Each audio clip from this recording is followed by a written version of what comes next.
My son Bradley hadn't visited in 3 months, so when he showed up unannounced on Tuesday morning, insisting he needed to check my old Buick for safety issues, I should have been grateful. Instead, something felt wrong. The way his hands shook when he asked for the keys. How he kept glancing at his phone. 20 minutes later, after he'd left claiming everything looked fine, I discovered why. There, magnetic and menacing under my rear bumper, was a GPS tracker, blinking red. My own son was tracking me. I stood there in my driveway, holding that small black device in my palm, trying to make sense of what I was seeing. The morning sun reflected off its plastic surface, revealing a serial number and a tiny LED light that pulsed like a mechanical heartbeat. My name is Derek, and at 68 years old, I'd spent 4 decades as a mechanical engineer before retiring. I knew technology when I saw it, and this wasn't some cheap gadget from an auto parts store. Back in my garage, I placed the tracker on my workbench and examined it under my magnifying lamp.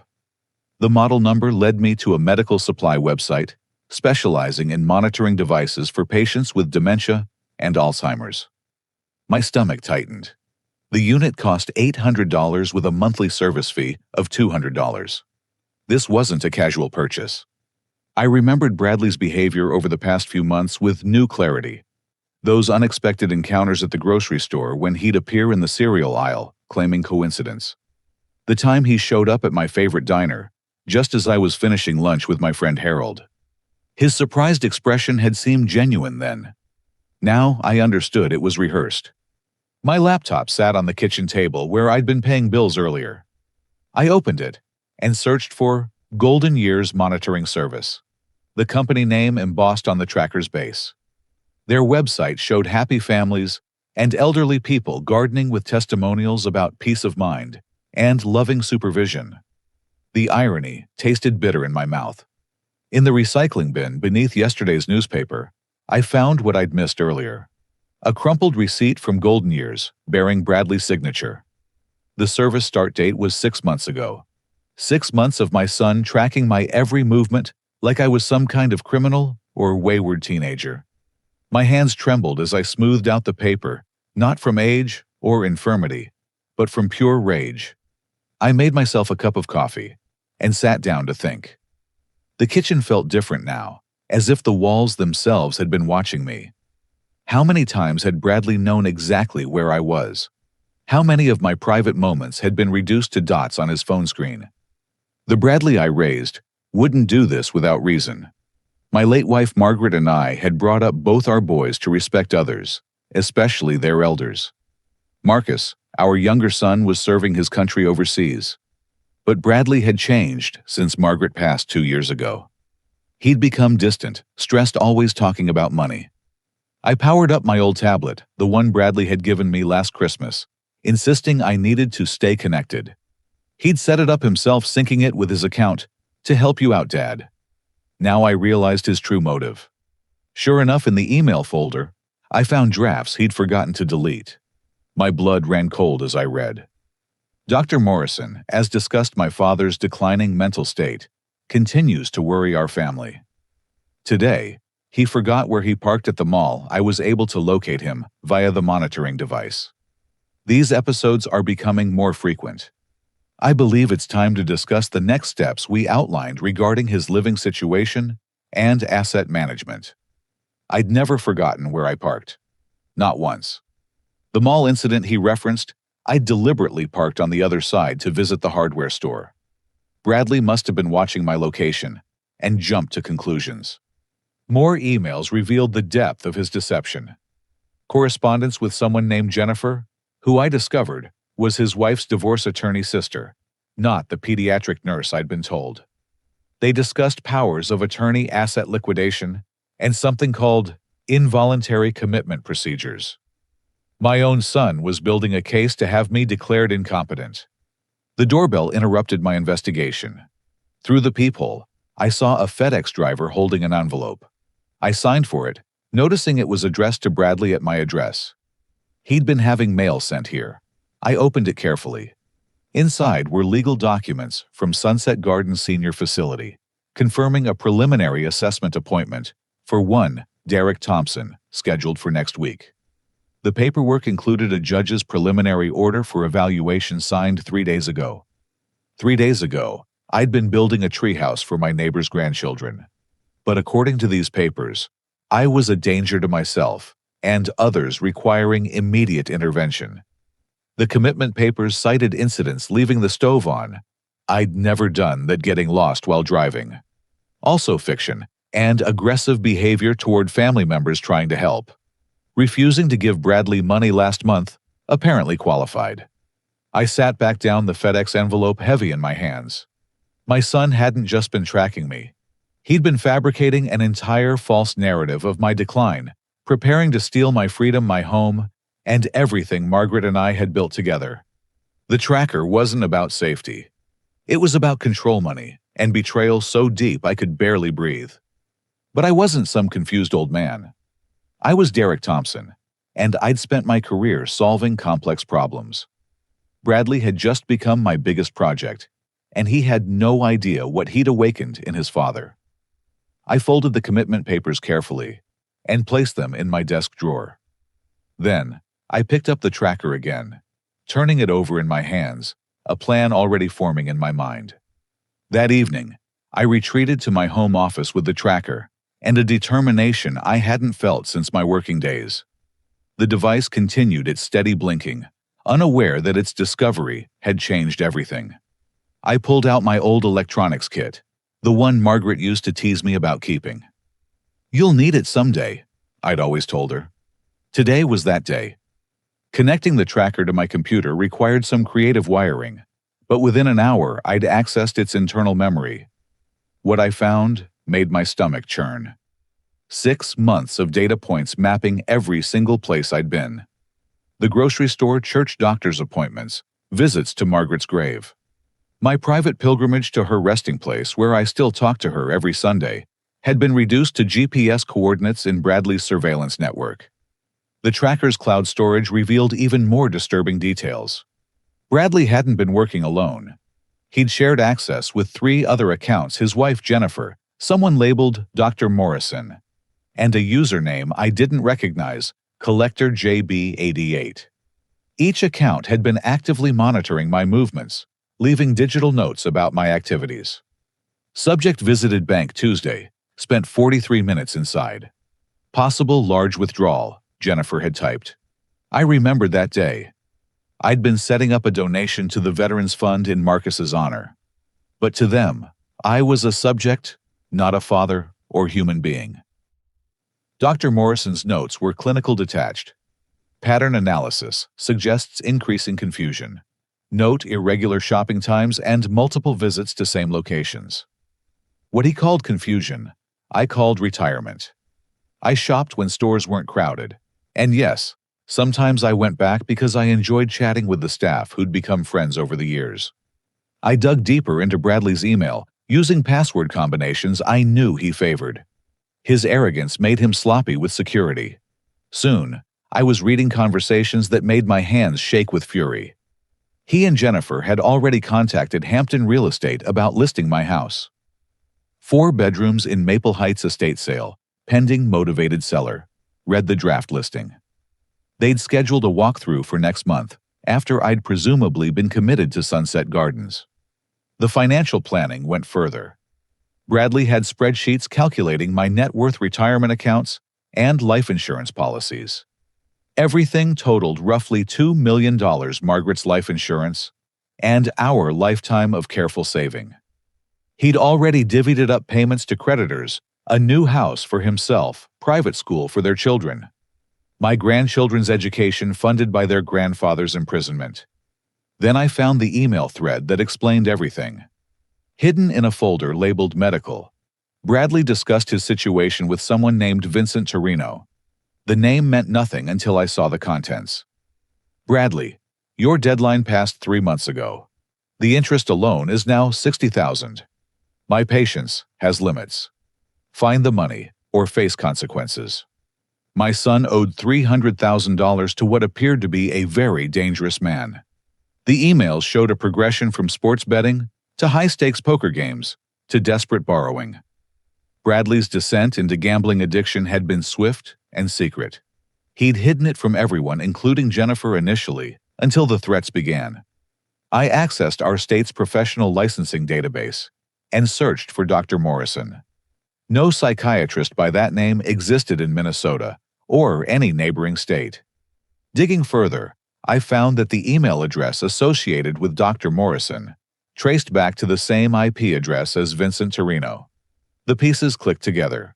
The fake doctor was actually Bradley's bookie, helping fabricate medical evidence in exchange for promised payment from my estate. My doorbell camera installed last year after some neighborhood break-ins proved invaluable. I scrolled through months of footage finding what I needed. Dr. Morrison had visited 3 times, always when I was out.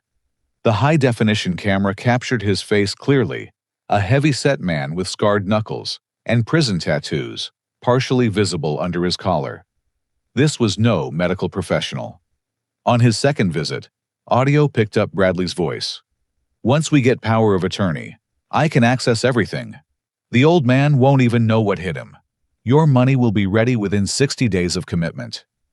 Morrison's response chilled me. "It better be, or you'll be the one needing a doctor." I found more evidence in Bradley's cloud storage. Forged documents with my signature. Practiced dozens of times until he'd achieved a passable match. Medical forms claiming I'd agreed to neurological testing.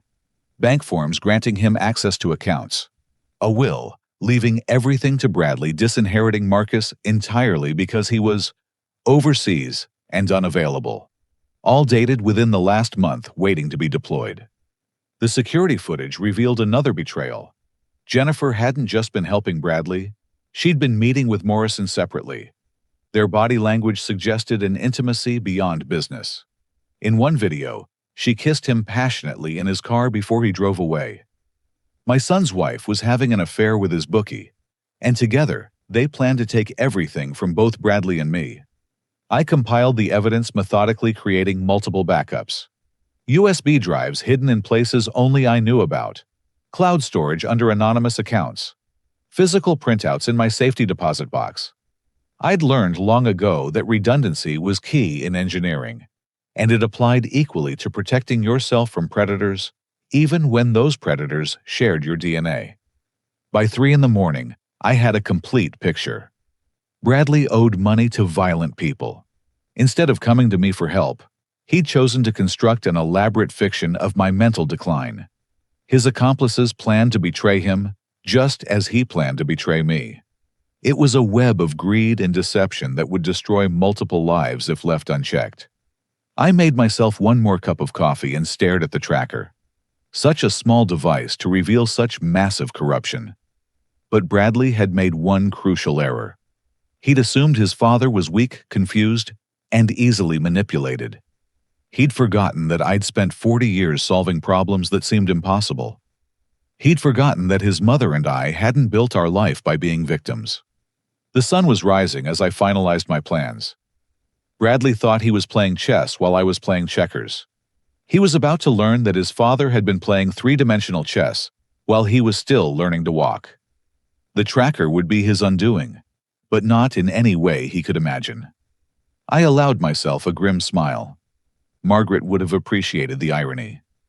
"Give them enough rope," she used to say. Bradley had just handed me the entire hardware store.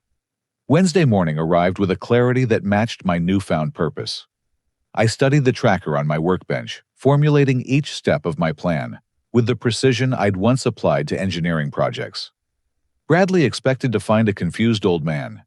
Instead, he'd encounter something far more dangerous, a father who understood the game and had decided to flip the board entirely. First, I needed to remove the tracker without triggering any alerts. The device had tamper detection, but my 4 decades of experience with electronics gave me advantages Bradley couldn't have anticipated. Using techniques from my military contractor days, I carefully opened the casing and studied the internal mechanisms. Within 2 hours, I'd constructed an identical signal using spare parts from my workshop. My decoy would continue transmitting from my house, while the real tracker went on an unexpected journey. I researched shipping options and destinations with methodical care. Canada offered the perfect combination of distance and documentation requirements. I selected Wolverine Logging Company in British Columbia, a remote operation I'd found through industrial directories. Their address placed them 300 miles from the nearest major city, surrounded by wilderness. Perfect for my purposes. At the post office, I paid cash for overnight express shipping, using gloves to handle everything. The return address belonged to a vacant house 2 towns over. I included a typed note. Found this on a used car I bought. Thought you might want your property back. Simple, plausible, and untraceable to me. The clerk processed it without question, and I watched the package disappear into the sorting area, carrying Bradley's surveillance tool toward its new destination. Back home, I began laying groundwork for my supposed mental decline. If Bradley wanted evidence of confusion, I'd give him exactly what he expected to see, but on my terms. I purchased duplicate items at different stores paying cash, leaving the receipts visible on my kitchen counter. 3 gallons of milk in the refrigerator would suggest memory issues to anyone looking. I misplaced my reading glasses in obvious locations, left cabinet doors open, and parked my car at slightly odd angles in the driveway. Creating a digital trail required more finesse. I sent emails to old colleagues about a vintage car parts deal in North Dakota, mentioning possible travel to inspect rare Buick components. The messages contained just enough vagueness to seem concerning if Bradley was monitoring my communications. I called hotels along the route to Canada, asking about rates, but never booking, knowing these inquiries would show up on my phone records. The critical step involved protecting my assets without appearing to do so. Margaret had been the financial planner in our family, setting up various trusts and safeguards I'd barely understood at the time. Now I silently thanked her foresight. The Thompson Family Irrevocable Trust held our major assets requiring multiple signatures and specific conditions for access. Bradley knew about our regular accounts, but had never paid attention when Margaret explained the trust structure. I visited our attorney Robert Steinberg, who'd handled our affairs for 20 years. Without revealing Bradley's scheme, I executed documents moving additional assets into the protected trust, citing estate planning concerns. Robert, sharp as ever, at 75, asked subtle questions that told me he sensed something amiss. I simply said I wanted to ensure both my boys were protected, no matter what happened. He nodded knowingly and expedited the paperwork. My next stop was the bank, where I made strategic withdrawals from accessible accounts. Not enough to empty them, but sufficient to limit what Bradley could grab if he somehow accelerated his timeline. I deposited these funds into a new account at a different bank, one Bradley didn't know existed. The banker, recognizing me as a longtime customer, processed everything efficiently without prying questions. Setting up automated responses required careful thought. I programmed my email to send vacation messages starting Thursday afternoon, mentioning a spontaneous fishing trip to clear my head after feeling confused lately. The wording would alarm Bradley, while providing plausible cover for the tracker's movement. My voicemail would carry a similar message, recorded in a deliberately tired voice, that suggested the mental strain Bradley claimed I was experiencing. I discovered something unexpected while preparing my defenses. Hidden in the basement, behind old paint cans, I found a box of recordings Margaret had made years ago. She'd been worried about Bradley's behavior, even then documenting conversations about money troubles and his aggressive demands for loans. Her familiar voice on the tapes brought tears to my eyes, but also steeled my resolve. She'd seen this coming and tried to protect us all. The decoy transmitter in my garage required periodic adjustment to mimic realistic movement patterns. I programmed it to show trips to nearby locations, the pharmacy, grocery store, and church. Anyone monitoring would see exactly what they expected: an elderly man maintaining his routine while unknowingly being watched. The real tracker, meanwhile, was beginning its journey north, carrying with it the seeds of Bradley's downfall. By Wednesday evening, everything was in place. I'd created a perfect illusion of vulnerability while actually building an impenetrable defense. The house appeared normally lived in, but slightly disheveled. My car showed signs of minor neglect, unwashed with leaves on the windshield. These details would support Bradley's narrative while actually serving my purposes. I prepared one final element of misdirection.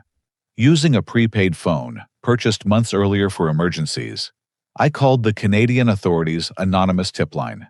In a disguised voice, I reported suspicious packages being shipped to Wolverine Logging, suggesting they might contain contraband.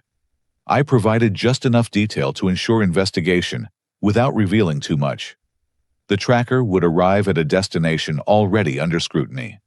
That night, I sat in my living room surrounded by photos of better times. Margaret and I on our wedding day. Bradley and Marcus as children, gap-toothed and grinning. Family vacations when love seemed unshakable. Somewhere along the way, Bradley had lost himself to greed and desperation. But I couldn't save him by becoming his victim. Sometimes love meant letting someone face the consequences of their choices. I checked the shipping tracking one last time before bed. The package was in transit crossing state lines as it headed north. In 12 hours, it would reach the Canadian border. Shortly after that, Bradley's carefully constructed world would begin its inevitable collapse. I'd given him every opportunity to come to me honestly about his troubles. Instead, he'd chosen betrayal. Now he would learn what happened when you underestimated Derek Thompson. Thursday night descended with the kind of tension I remembered from my engineering days when critical systems went online. I'd positioned myself in the garden shed laptop, connected to my security cameras, watching my house like a specimen under observation. The decoy transmitter continued its faithful mimicry, while the real tracker had crossed into Canada hours ago, now showing my supposed location near Winnipeg. Bradley's first call came at 8:14. I let it ring through to voicemail, listening later to his carefully modulated concern. "Hey Dad, just checking in. Noticed you weren't home for dinner. Everything okay?" His voice carried false casualness, but I detected the underlying anxiety. The tracker showing movement toward Canada had disrupted his timeline. By 9:30, the calls increased in frequency and panic. "Dad, where are you? Your car's gone. Please call me back." Then, minutes later, "I'm really worried. This isn't like you. I'm coming over." I remained in my shed, invisible in darkness, as Bradley's Mercedes pulled into my driveway 20 minutes later. He used his key entering through the front door. Through my security feed, I watched him move through rooms calling my name with escalating desperation. He found the duplicate groceries, the misplaced items, evidence of the confusion he'd hoped to manufacture. But my absence transformed these props, from proof of decline, into something more sinister in his mind. Bradley's phone rang, Jennifer's name appearing on his screen through my high-definition cameras. Their conversation, picked up by my interior microphones, revealed the first cracks in their conspiracy. "He's not here," Bradley said, his voice tight. "The tracker shows him in Canada." "Canada? Why would he go to Canada?" "Maybe he's visiting someone," Jennifer suggested, but her tone carried doubt. "He doesn't know anyone in Canada. Something's wrong. The commitment hearing is in 6 days. If he's not here..." Bradley trailed off, the implications clear. No Derek meant no evaluation, no commitment, no access to money. Jennifer's response chilled the room. "Vincent called. He wants his money by Monday, or he's coming to collect differently. Fix this, Bradley, or we're all finished." The call ended, with Bradley punching my kitchen wall, leaving a dent Margaret would have scolded him for. He composed himself and made another call, this time to Dr. Morrison. Their conversation revealed the depth of their desperation. Morrison had already prepared evaluation documents claiming he'd examined me multiple times. Now he faced potential fraud charges if investigators discovered I'd been in Canada during these supposed sessions. Bradley's search grew frantic. He rifled through my desk, finding nothing but old bills and photographs. The important documents were safely locked away or digitized in hidden drives. His frustration mounted with each empty drawer.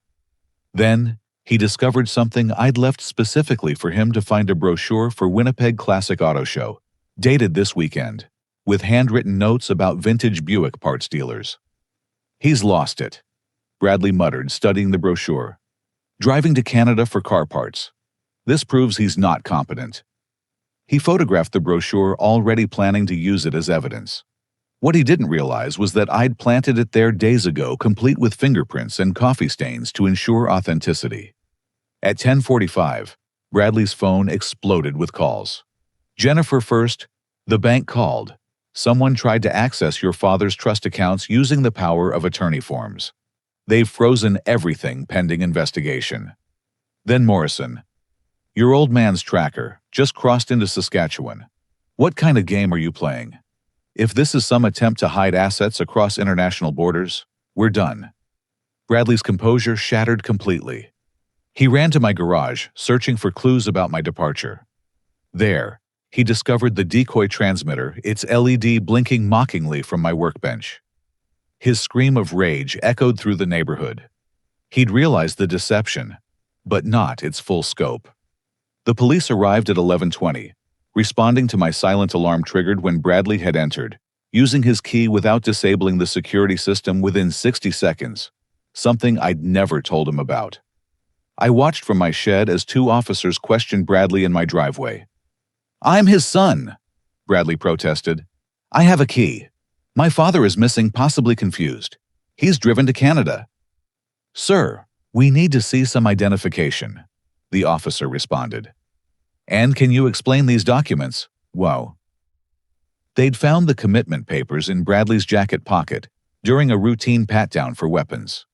Bradley's explanation sounded deranged, even to my ears. GPS trackers, mental decline, sudden trips to Canada for car parts. The officers exchanged glances that suggested they'd heard similar stories from people trying to institutionalize elderly relatives for financial gain. One officer made a discreet call, likely to Adult Protective Services. The terrifying call came at midnight. Bradley still arguing with police in my driveway. My prepaid phone rang with an international number. The voice was official, clipped. "This is Constable Williams, Royal Canadian Mounted Police. We've intercepted a package containing a GPS tracking device at Wolverine Logging. The package was part of a shipment containing illegal substances. We need to speak with Derek Thompson immediately about his involvement."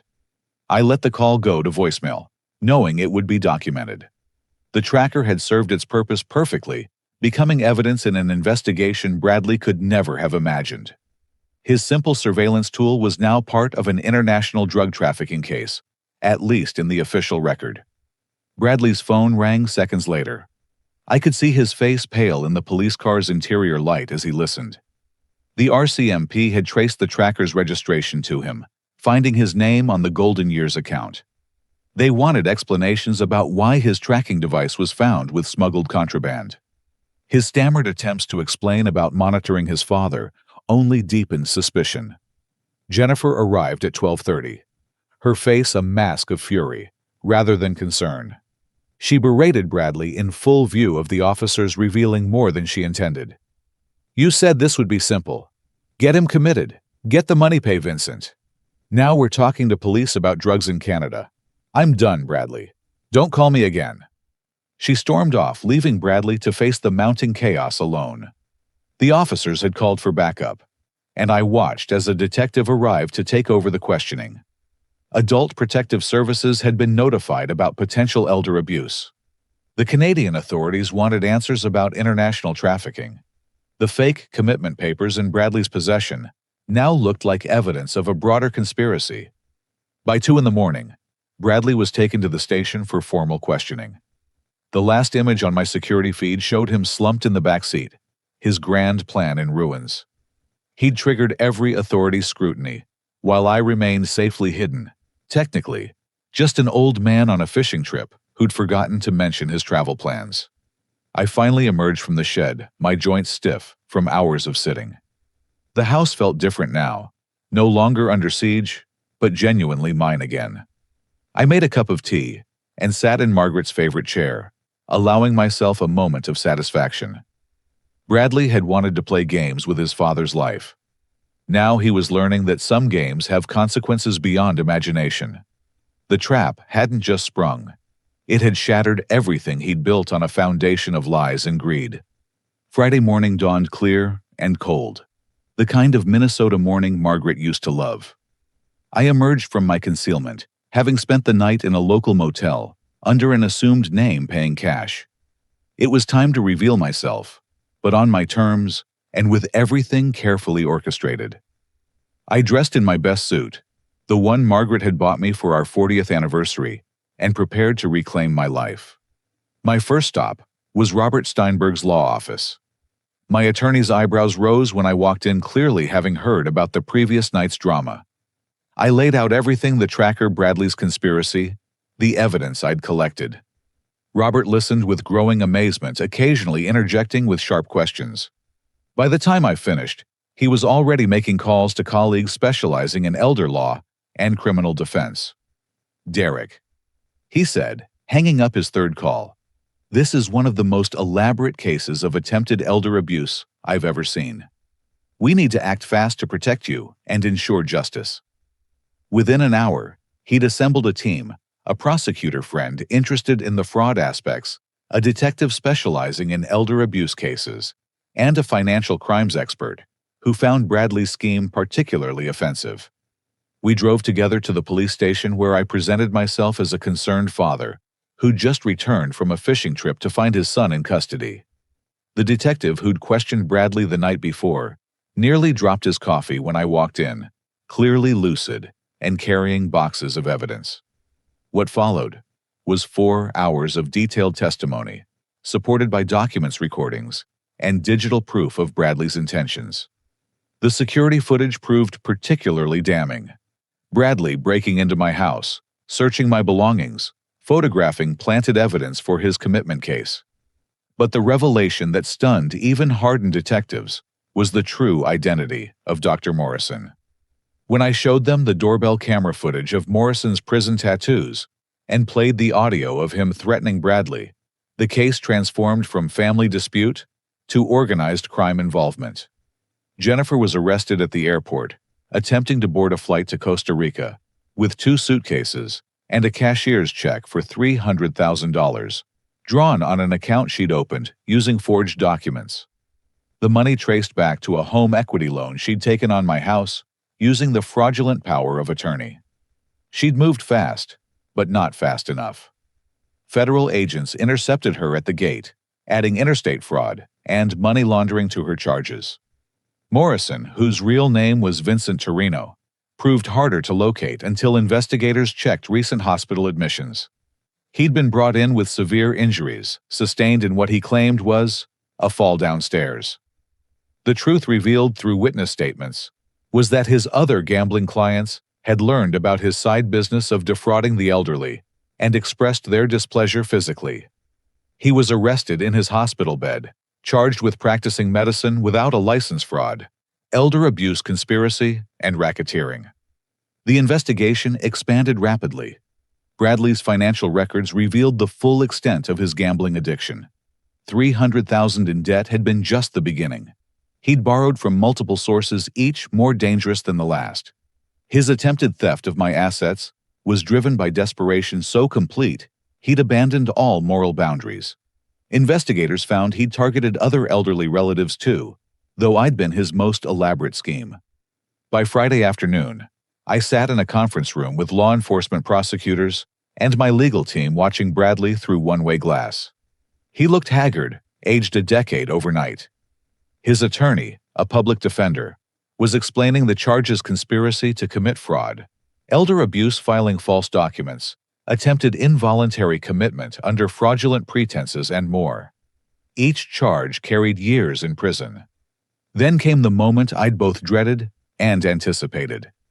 They allowed me to speak with Bradley, supervised and recorded. My son looked up as I entered, his eyes filled with a mixture of shame, anger, and desperate hope. For a moment, I saw the boy who'd once built model airplanes with me in the garage before greed poisoned his soul. "Dad," he began, but I raised my hand. "I know everything, Bradley. The gambling, the debts, the plan to have me committed.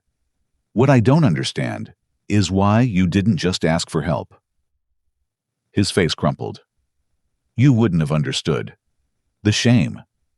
I thought I could win it back, but it kept getting worse." Then Morrison offered a solution. He said elderly people were better off in homes anyway, that I'd be doing you a favor by stealing my freedom, my home, my dignity. My voice remained steady, though my heart was breaking. You conspired with criminals to destroy your own father. I'm sorry, he whispered, but the words felt hollow.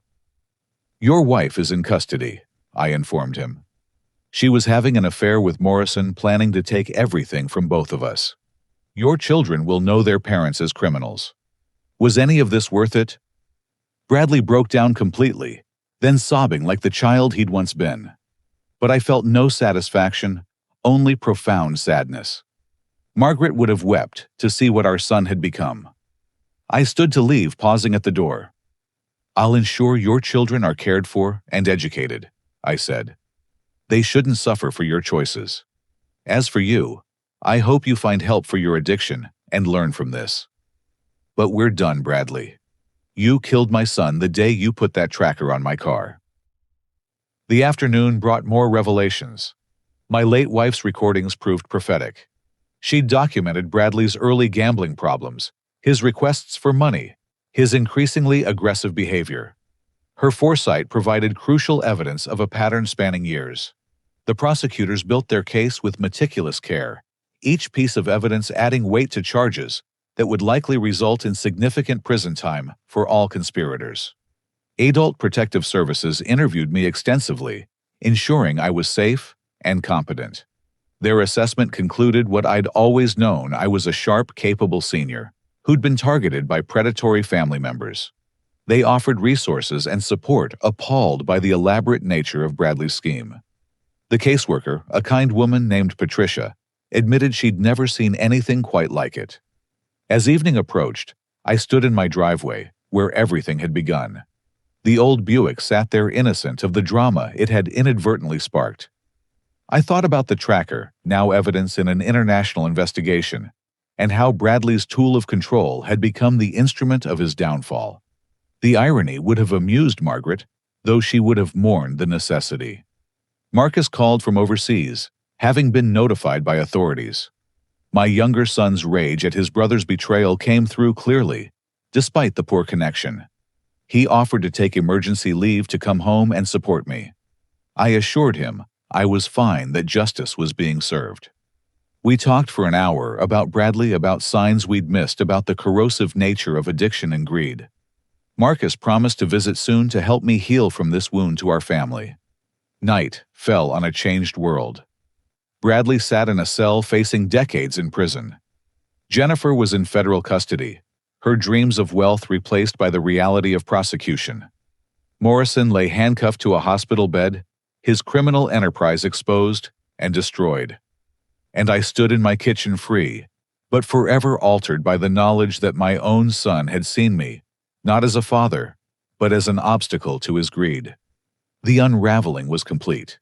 Every thread Bradley had woven into his web of deception had been pulled, exposing the ugly truth beneath.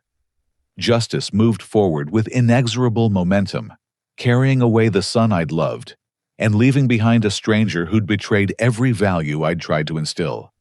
Tomorrow would bring more legal proceedings, more evidence, more pain. But tonight, I was simply a father, mourning what should never have been. 2 months later, I sat in a federal courtroom watching the machinery of justice process the remnants of my family. The intervening weeks had brought revelation after revelation, each more damaging than the last. Bradley's conspiracy had unraveled completely, exposing a network of elder abuse that shocked even seasoned investigators. My son, it turned out, had been recruited by Morrison to identify vulnerable seniors, though I'd been his only family victim. The prosecution presented their case with devastating efficiency. Security footage, financial records, forged documents, and my testimony painted a picture of calculated predation. Bradley sat at the defense table, 30 pounds lighter, his expensive suits replaced by a federal detention center jumpsuit. He'd aged years and months, the weight of his choices etched in premature lines across his face. Jennifer testified against Bradley as part of her plea agreement, revealing details that made spectators gasp. She'd initiated the affair with Morrison specifically to ensure she'd profit regardless of the scheme's outcome. Her plan involved taking my assets through Bradley, then betraying Bradley to keep everything for herself and Morrison. The prosecutor played recordings of her discussing this insurance policy with her sister, the divorce attorney who'd provided legal cover for their crimes. Morrison recovered from his injuries, faced the most serious charges. The investigation had connected him to similar schemes across 3 states, targeting dozens of elderly victims through gambling-addicted relatives. His fake medical credentials had fooled numerous courts into granting conservatorships based on fraudulent evaluations. The FBI had taken over his case, adding federal racketeering charges to the already substantial list. He faced life in prison. The impact on Bradley's children proved the most heartbreaking aspect. His daughter Sarah, just 16, testified about discovering her college fund empty, spent on gambling debts. His son Eric, 14, described finding betting slips hidden throughout their house, understanding finally why family vacations had stopped and why his mother cried constantly. Both children now lived with Jennifer's parents, their worlds shattered by their parents' crimes. Character witnesses painted 2 different pictures of Bradley. Former colleagues described a brilliant financial analyst whose career had imploded after he'd been caught embezzling to cover gambling losses. Friends from college remembered someone funny and generous who'd gradually isolated himself as addiction took hold. But these glimpses of who he'd been only highlighted how far he'd fallen. The Bradley they described had vanished years ago, replaced by someone willing to destroy his own father for money. I testified on the prosecution's final day, describing not just the tracker's discovery, but the emotional devastation of realizing my son saw me as nothing more than a resource to exploit. I spoke about Margaret, how she'd worried about Bradley, but never imagined this depth of betrayal. I explained my decision to expose, rather than enable, knowing that protecting Bradley from consequences had possibly contributed to his escalation. My testimony, delivered in measured tones, left several jurors wiping their eyes. The defense's case was minimal. Bradley's attorney argued for leniency, based on gambling addiction, painting him as a victim of predatory lenders and Morrison's manipulation. But the evidence of careful planning, the months of deception, and the cruel nature of the scheme undermined any sympathy. Bradley himself chose not to testify, perhaps recognizing that nothing he could say would undo the damage revealed in court. During a recess, I encountered Bradley in the hallway, flanked by federal marshals. We looked at each other across a chasm that couldn't be bridged. He started to speak, then stopped, seeming to understand that words were useless now. I saw in his eyes a flicker of the son I'd raised, trapped behind bars of his own making. Then the marshals led him away, and the moment passed forever. The verdict came after just 3 hours of deliberation. Guilty on all counts. Bradley showed no emotion as the judge read each charge, perhaps exhausted by the weight of accumulated consequences. Jennifer tried separately, but simultaneously, in another courtroom, received the same verdict. Morrison's federal trial would come later, but state charges alone guaranteed he'd die in prison. Sentencing occurred 2 weeks later. The judge, known for harsh sentences in elder abuse cases, didn't disappoint. Bradley received 12 years in federal prison, no possibility of early release for 5 years. The judge specifically cited the betrayal of filial duty and the elaborate nature of the fraud. Jennifer got 8 years, her cooperation earning slight leniency.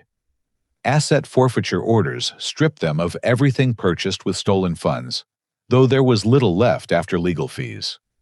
The courtroom emptied slowly, after sentencing observers discussing the case in hushed tones. I remained seated, processing the finality of it all. 12 years. Bradley would emerge from prison in his 50s. His children, adults who might not acknowledge him.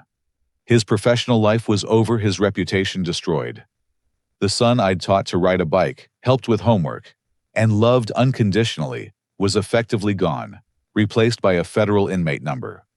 Outside the courthouse, Marcus waited in his dress uniform, home on leave to support me through the trial. We embraced wordlessly, 2 remaining members of a shattered family. He'd sat through every day of testimony, his jaw tight with controlled anger at his brother's actions. Now he simply offered his arm, and we walked together to my car. "I'm sorry, Dad," Marcus said as we drove home. "Sorry you had to go through this. Sorry Bradley became this." "He made his choices," I replied, though the words felt hollow. "We all did." That evening, I established the Thompson Family Protection Foundation with the recovered assets and my own contributions. Its mission educating seniors about family fraud and providing legal resources for victims. Patricia from Adult Protective Services agreed to serve on the board. Within days, I received calls from other seniors who'd suspected their children of similar schemes, but hadn't known how to respond. Bradley's case had become a cautionary tale, warning others about the wolves who sometimes wore familiar faces. Sarah and Eric visited the following week, their grandparents bringing them to see me. We sat awkwardly in my living room, these children who were my blood, but felt like strangers thanks to Bradley's isolation tactics. Slowly, carefully, we began building a relationship free from their parents' poison. I showed them photos of their father as a child, trying to give them something positive to remember. They needed to know they came from more than just criminals and gamblers. The reckoning was complete justice, served with a thoroughness that brought no joy. I'd protected myself and exposed a criminal network, but at the cost of my son. Some nights I wondered if I could have handled it differently, found another way. But then, I remembered the tracker blinking under my car, the conspiracy to steal my freedom, the fundamental betrayal of trust. Bradley had forced my hand, and I'd played it the only way possible. Life continued, forever altered, but still moving forward. The foundation grew, helping dozens of families recognize and prevent elder abuse. Marcus visited regularly, bringing stability and genuine care. Sarah and Eric slowly warmed to their grandfather, finding in me the honesty their parents had abandoned. And somewhere in a federal prison, Bradley served his time, perhaps finally confronting the choices that had brought him there. The reckoning was over, but its echoes would resonate through our family for generations.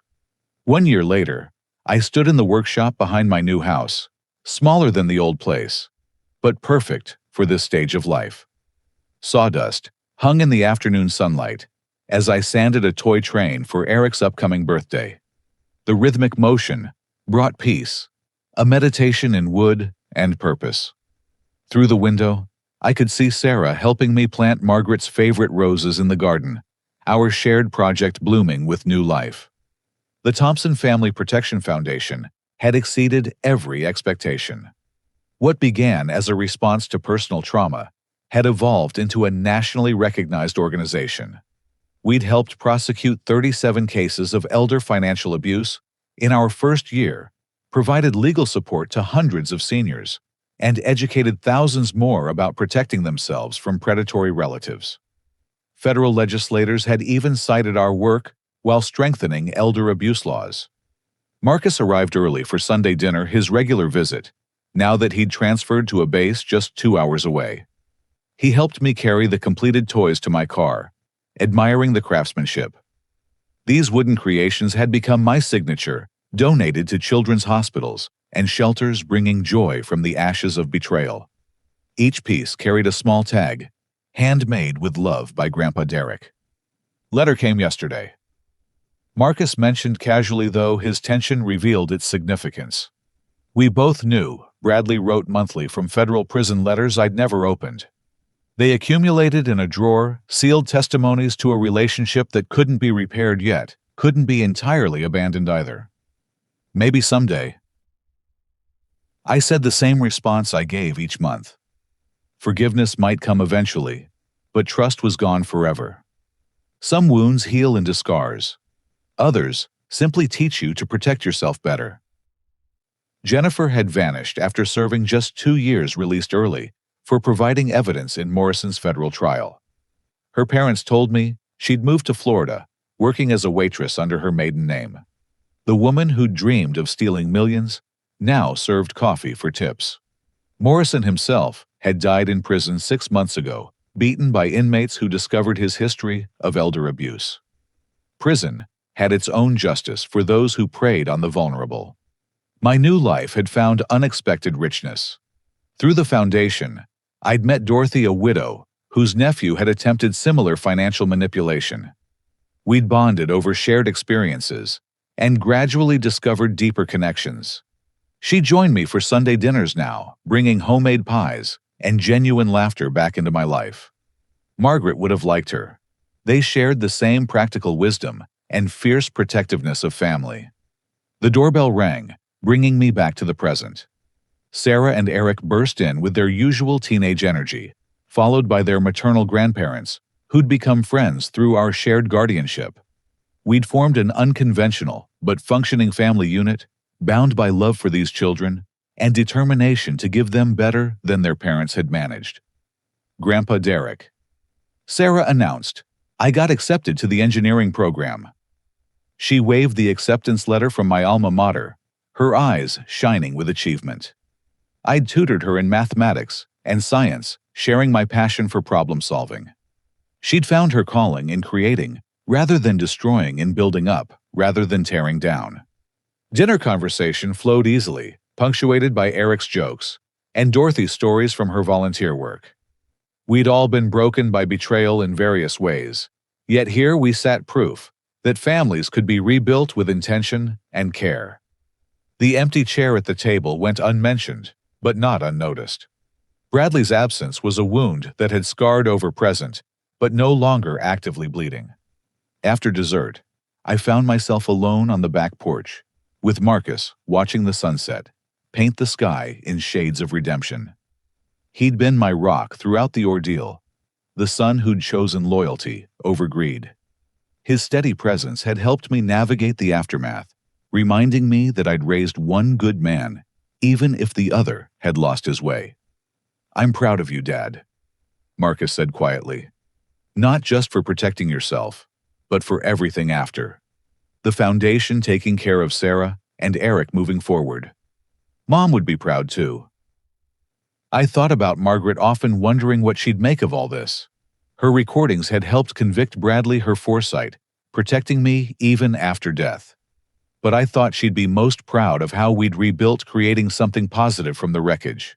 The foundation bore her name alongside mine, ensuring her legacy of protecting family extended far beyond our own. That night, after everyone had gone home, I sat at my desk and finally opened one of Bradley's letters, the most recent one. His handwriting looked different, smaller, more careful. He wrote about prison programs, addiction counseling, the slow work of understanding how he'd become someone capable of such betrayal.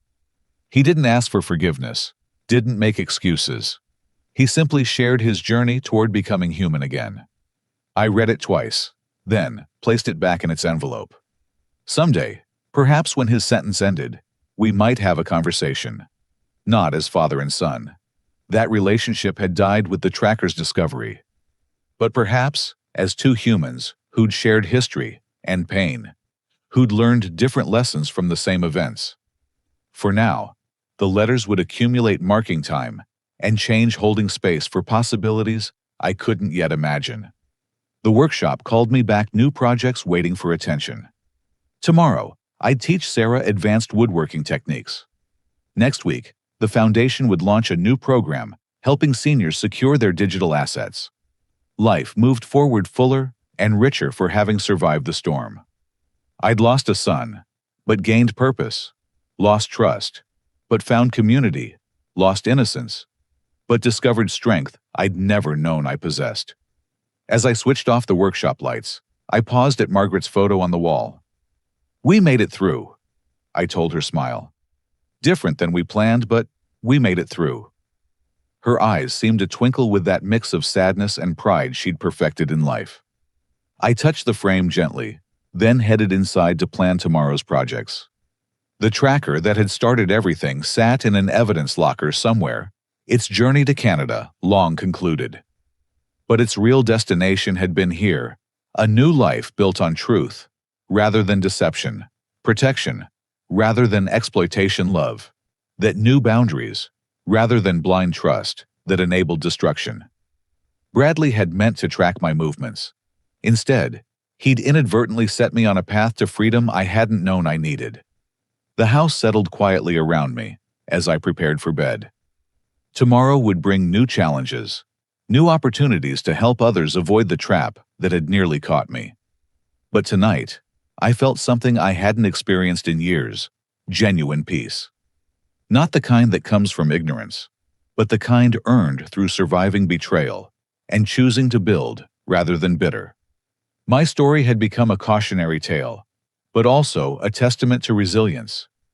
Every senior who avoided exploitation because of our work, every grandchild protected from predatory parents, every family that chose honesty over easy money, validated the pain of the past year. Bradley's betrayal had been transformed into purpose, his greed into my generosity, his deception into my dedication to truth. I climbed into bed tired, but satisfied. Through the window, stars emerged in the clear Minnesota sky, each a distant light in darkness.